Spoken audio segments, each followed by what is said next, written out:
બેફામ બીઆરટીએસ અને ટોળાની તોડફોડ. અમદાવાદમાં બીઆરટીએસ બસમાં તોડફોડનો બનાવ બન્યો. શાસ્ત્રીનગર પાસે બીઆરટીએસ બસ ચાલકે એક રાહદારીને અડફેટે લેતા લોકોમાં રોષ ભભૂકી ઉઠ્યો અને ટોળા બસના કાચ તોડતા નજરે પડ્યા. બસમાં તોડફોડનો બનાવ બનતા પોલીસે ઘટના સ્થળે પહોંચી કાર્યવાહી શરૂ કરી. તો વડોદરાના અકોટા દાંડિયા બજાર બ્રિજ પર અકસ્માતનો બનાવ. જે જન્મદિવસે યુવકને ભરખી ગયો કાળ. શહેરમાં કરેલી રોશની જોવા નીકળ્યો હતો યુવક. ટ્રકની ટક્કર વાગતા એક્ટિવા સવાર યુવકનું ઘટના સ્થળે જ મોત થયું. અકસ્માતમાં 18 વર્ષના ધીર પટેલનું મોત. નજીવી બાબતે બે મહિલાઓ વચ્ચે થઈ મારામારી. પોલીસને કરવી પડી મધ્યસ્થતા. ભર બજારમાં બે મહિલાઓ વચ્ચે ઝપાઝપી. બે મહિલાઓ વચ્ચે હાથાપાઈ. વચ્ચે પોલીસ દરમિયાનગીરી કરતી નજરે પડી. આ દ્રશ્યો છે વડોદરાના, જ્યાં બજારે બે મહિલા વચ્ચે ઝપાઝપી થઈ હતી.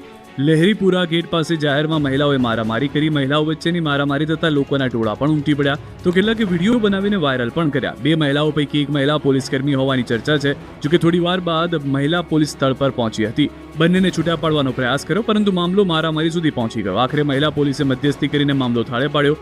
હાલમાં સમગ્ર ઘટનાનો વિડીયો સોશિયલ મીડિયામાં વાયરલ છે. આ તરફ રાજકોટ આતશબાજી કાર્યક્રમમાં ધક્કાનો વિડીયો વાયરલ થયો. આતશબાજી કાર્યક્રમના વીઆઈપી ગેટમાં એન્ટ્રી લેવા માટે લોકોએ ભારે ધક્કા મુક્કી કરી. થોડીવાર માટે આ વ્યવસ્થા પણ સર્જાઈ. ભારે ભીડના કારણે આતશબાજી માટે ગેટ બંધ કરવા આવ્યો હોય તેવી પરિસ્થિતિ સર્જાઈ. સુરતના વેસુના નબીરાઓની દારૂ મહેફિલ મામલે મોટો ખુલાસો. પોલીસે ઉદ્યોગપતિના પુત્રને બોલાવ્યો.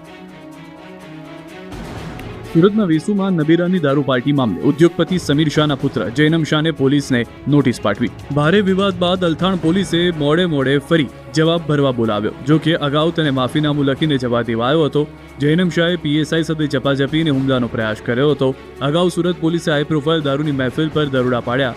અલથાણ પોલીસ સ્ટેશનના હદ વિસ્તારમાં મોટી દારૂ પાર્ટી ઝડપાઈ. શહેરના જાણીતા ઉદ્યોગપતિ સમીર શાહના જન્મદિવસની પાર્ટીમાં દારૂ પીરસાતો હતો, જેમાં વેસુની KS અંતરવાન રેસ્ટોરન્ટમાં પાર્ટી હતી. હોટલમાં દારૂની મહેફિલ ચાલુ હતી ત્યારે જ પોલીસ ત્રાટકતા લોકોના હોશ ઉડી ગયા. આ પાર્ટીમાં મોટા બિઝનેસમેન અને બિઝનેસ સાથે સંકળાયેલા ઘણા નામાંકિત લોકો હાજર હોવાથી પોલીસ પણ સ્તબ્ધ થઈ. જ્યારે પોલીસ દારૂની મહેફિલ પર ત્રાટકી ત્યારે સમીર શાહના પુત્રએ પોલીસ સાથે મગજમારી કરી અને ઝપાઝપી પણ કરવાનું બહાર આવ્યું. પાર્ટીમાં દારૂ અને બિયર લાવવામાં આવી હતી અને નબીરાની કારમાંથી બિયરના 9 ટીન મળી આવ્યા હતા. સરકારી કામકાજમાં રૂકાવટ કરનાર સમીર શાહના પુત્રને પોલીસે તે સમયે છોડી મૂક્યો હતો અને હવે અલથાણ પોલીસે નબીરાને જવાબ માટે બોલાવ્યો છે. તહેવાર ટાણે જ બુટલેગરો બન્યા બેફામ. દેશી દારૂના અડ્ડાઓના વિડીયો વાયરલ.